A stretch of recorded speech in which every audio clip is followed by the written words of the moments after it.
Over 50% of ADA claims where employers are paying fines and penalties for doing something wrong originate in work-related injuries. Hello, my name is Michael Stack, and I'm the CEO of AMAX.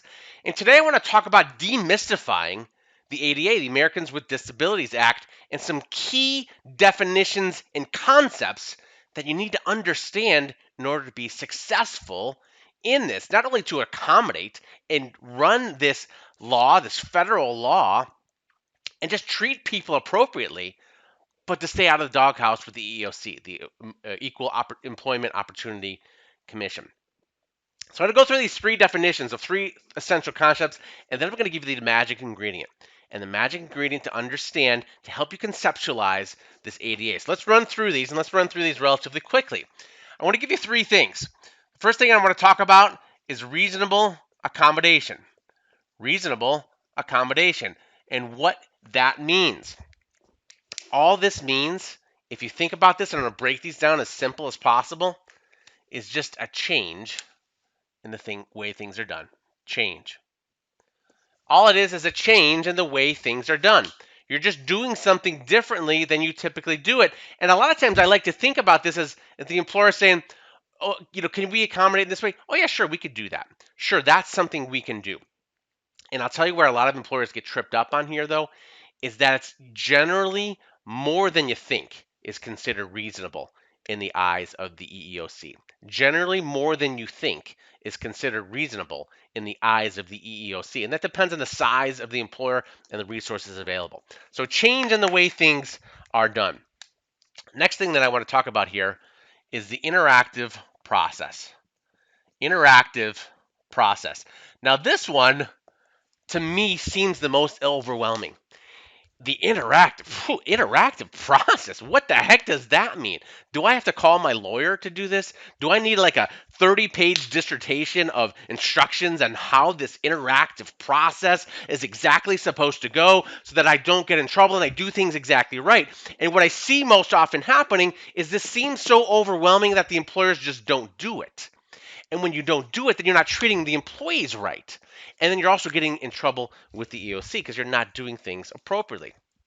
And I want to make this really, really simple for you.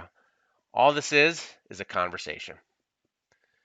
It's a conversation. It's a conversation with your injured worker, with your employee, to talk about, hey, John, how can we change your job to accommodate your injury, to have you be successful in this work, to get to this magic agreement, which I'm going to tell you about.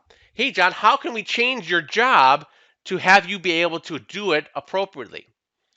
All it is a conversation. You don't need a 30-page dissertation. You don't need to talk to your lawyer. Just have this discussion with your injured worker, and you're in the interactive process.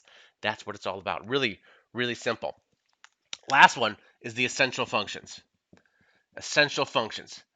Again, this is another one that really can get, I think, overwhelming. And it gets to the point where you hear these words: interactive process, reasonable accommodation, essential functions. Oh my gosh, I don't understand it, so I'm just not going to do it. All this means in the essential functions is what the person was hired to do. What they were hired to do. Okay, you were hired to be a forklift driver. Your essential function is you need to be able to drive a forklift. That's pretty essential to getting this job done.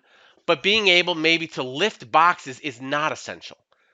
If you can understand that. Your job is to drive the forklift. Being able to maybe lift boxes is not essential. It may be something that you do during the day, but it's not an essential part of that job as far as what this person was hired to do. And you can change that job to have someone else maybe lift those boxes for you while you're recovering. You're still able to get what you were hired to do done, but it's just changed in some way. And you had this conversation with John to learn that based on these discussions. Real simple understanding of some of these key terms can demystify and thereby have you engage in this process, engage in this ADA process. That's the biggest problem a lot of employers had. And I'm going to give you this magic ingredient here, which will also now hopefully start to demystify it and have you start to engage in this process. Here's the magic ingredient: is the output of the employee is still at 100%. So the output of that employee is still at 100%. And here's what I mean by that. In workers' compensation, a lot of times we think of light duty or transitional duty as someone doing maybe 50%, 60%, 75% of their job. They're not outputting what they were hired to do at 100% in the transitional duty type capacity. In an ADA format, as far as what the federal law dictates for employers to follow, to treat employees with care, to give them the same respect and appreciation as someone who isn't considered to have a disability. But their output has to be 100%. So if you're someone over here who's recovering from a work-related injury, they're considered an injured worker, and here's just a worker. They're not injured. Their output needs to be exactly the same in the eyes of the ADA for what they were hired to do. For what they were hired to do. So you can change the job, but you were hired to be a forklift driver. We can accommodate you. We can make this change through a conversation that we learned that you can do, and you could still drive the forklift. But if you can't drive the forklift still, you can't do these essential functions, and there's no way that the law is going to force you to do less than 100% in this ADA capacity. Really big, important concept to understand and conceptualize what this output at 100% means. Maybe watch this video a couple times if it's not clicking with you now. Think about it. Pause it for a second. Figure out what that means. If you can understand this, if you can understand all these basic terms, you're making a change, you're having a conversation, and it's what this person was hired to do, now you can start to really engage in this process. And when you engage in this process, you're going to avoid trouble the majority of the time because you're working through it, because you're having this conversation, because you're willing and open to making some of these changes. But your expectation in the eyes of the ADA is that your output is still at 100%.